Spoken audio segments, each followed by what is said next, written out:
Alex, I was looking at the calendar this morning and realized it's June 20th already. We are officially in the thick of the sweat through your work shirt by 9 o'clock a.m. season. I noticed you've got that specific shop humidity hair going on today. It's very avant-garde. It's a structural choice, I promise, but seriously, it's 2026. And if you'd told me 10 years ago we'd be seeing the stuff hitting the shelves this week, I would have assumed you'd been huffing too much contact cement. Specifically, this new Festool drop. They're going all in on the cordless thing, and I'm actually starting to believe the cord might finally be a relic. Oh, here we go. Is this the part where you tell me you're getting rid of all your wall outlets? Because I've seen your battery graveyard, Tiger. It's not a pretty sight. Look, my old battery shelf looks like a museum for failed chemistry experiments, I'll grant you that. But Festool is doing something different with these 2026 sanders. They've finally balanced the weight. Usually, sticking a battery on a fine finish sander makes it feel like you're trying to navigate a brick across a piece of silk. It fights you.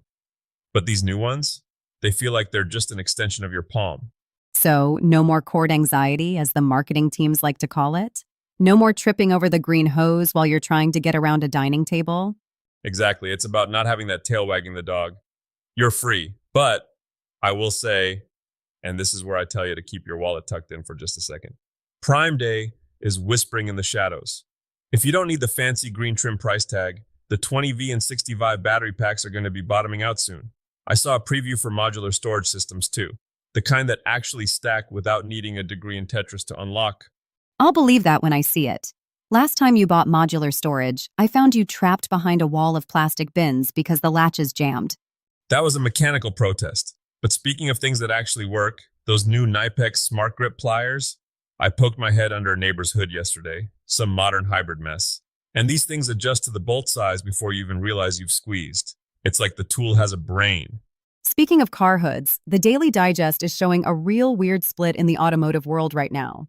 It's like the DIY oil change is dying, but the keep my 10-year-old car alive forever movement is at an all-time high. It's the complexity gap. Cars aren't just machines anymore. They're rolling laptops with wheels and a bad attitude. People are holding onto their vehicles because a new one costs as much as a small starter home, but they can't fix them in the driveway with a basic socket set anymore.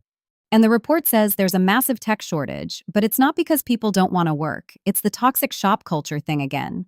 Why would a smart kid spend 80 grand on tools to be yelled at by a guy named Sarge in a shop with no AC? Exactly. If you're listening to this and you're thinking about the trades, you have to be the one doing the interviewing. Don't just take the first bay that's open. Find the guys investing in EV certifications and ADAS. That's the advanced driver assistance stuff. The guys who can speak software are basically writing their own paychecks right now. If you're just a parts changer, the robots are coming for you. But if you can diagnose a ghost in the machine, you're golden. He's making sense, people. Mark the timestamp. Hey, I have my moments. It's all about leverage. Same thing applies to the maker mogul side of things. I'm seeing people making an absolute killing right now in home manufacturing. You mean the guys building those $5,000 Murphy beds for people moving into micro apartments? Not just Murphy beds, modular home office pods, custom cabinetry for tiny homes. It's personalized infrastructure. We've moved past the era where everyone wants the same Swedish flat pack bookshelf. People want stuff that fits their specific, weirdly shaped spare bedroom. I saw a guy on the forum last week who was reclaiming old metal roofing from an industrial site and turning it into industrial chic credenzas. He was charging $3,000 a pop, and he's booked out until Christmas. See, that's upcycled luxury. It cost him next to nothing for the scrap, just the sweat equity to clean it up and the eye to make it look intentional rather than like something that fell off a barn.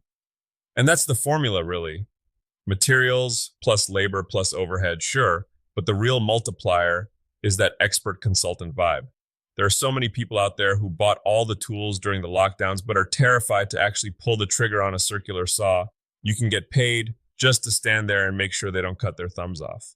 So you're saying I should charge you for all the times I've talked you out of experimenting with your table saw? Usually your payment is the satisfaction of being right, which I know you value more than gold.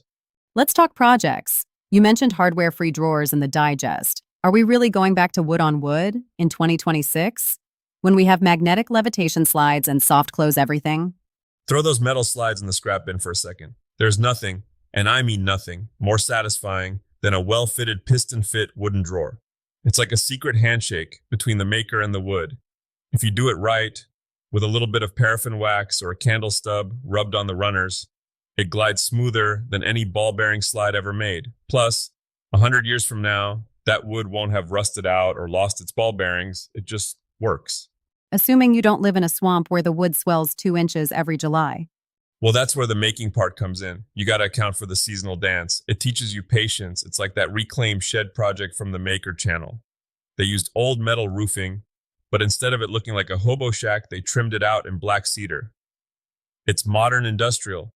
It's about taking something someone else threw away and giving it a tuxedo. It's a far cry from those $3.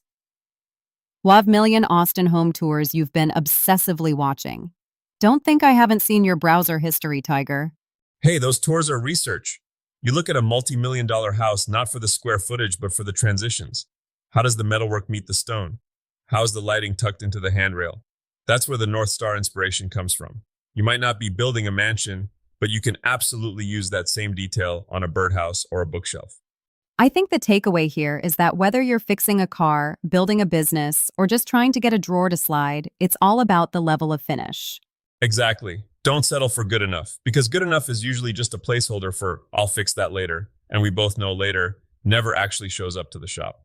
Truer words were never spoken.